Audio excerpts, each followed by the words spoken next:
মৰমৰ ছাত্ৰ ছাত্ৰীসকল, তোমালোকৰ ত্ৰিভুজ চেপ্টাৰখনৰ অত্যন্ত গুৰুত্বপূৰ্ণ কিছুমান প্ৰশ্ন মই দিছোঁ, সেইখিনি তোমালোকে ডাইৰেক্ট ক্লিয়াৰ কৰিবা। 100 to 100% কমন আহিব। এই যে উপবাদ্য 6.1 এইটো ক্লিয়াৰ কৰিবা, ধুনীয়া কৰি ক্লিয়াৰ কৰিবা, ডাইৰেক্ট কমন পৰিব। তাৰপিছত উপবাদ্য 6.2 এইটো ক্লিয়াৰ কৰিবা। তাৰপিছত তোমালোকে এই যে উদাহৰণ 1টো তোমালোকে ভালদৰে ক্লিয়াৰ কৰিবা।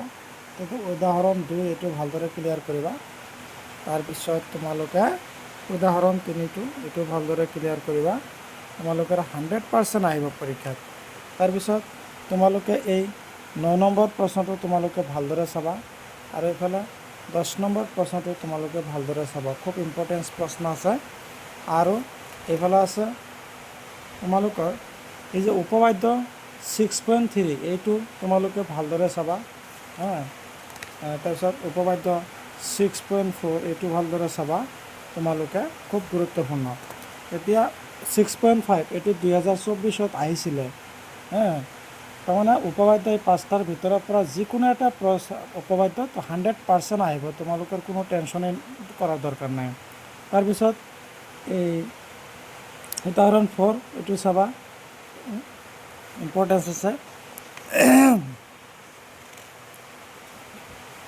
উপবাদ্য উদাহৰণ 6টো চাবা, তাৰপিছত তোমালোকে এই উদাহৰণ 8খনো চাবা, এইটো পৰীক্ষাত আহিছিলে, এইটো চাবা তোমালোকে। এতিয়া অনুশীলনীত তোমালোক এই 2 নম্বৰ প্ৰশ্নটো চাবা, এইটো MCQ হিচাপে আহে। তাৰপিছত 3 নম্বৰটো চাবা, 2 মাৰ্কৰ প্ৰশ্ন আহিব পাৰে।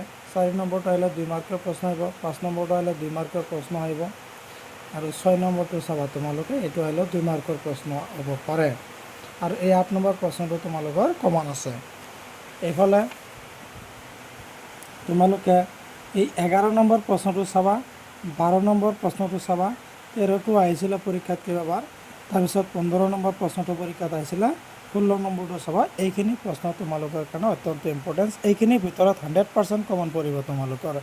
এইখিনি এতিয়াৰ পৰাই তোমালোকে ক্লিয়াৰ কৰি যোৱা, নহ'লে পৰীক্ষাৰ আগে জুলুম হৈ যাব তোমালোকৰ ক্লিয়াৰ কৰা। কাৰণ তোমালোকে ত্ৰিভুজ বা জ্যামিতিৰ চেপ্টাৰবিলাক অত্যন্ত টান পোৱা, তোমালোকে এইখিনি খুব ভালদৰে ক্লিয়াৰ কৰা।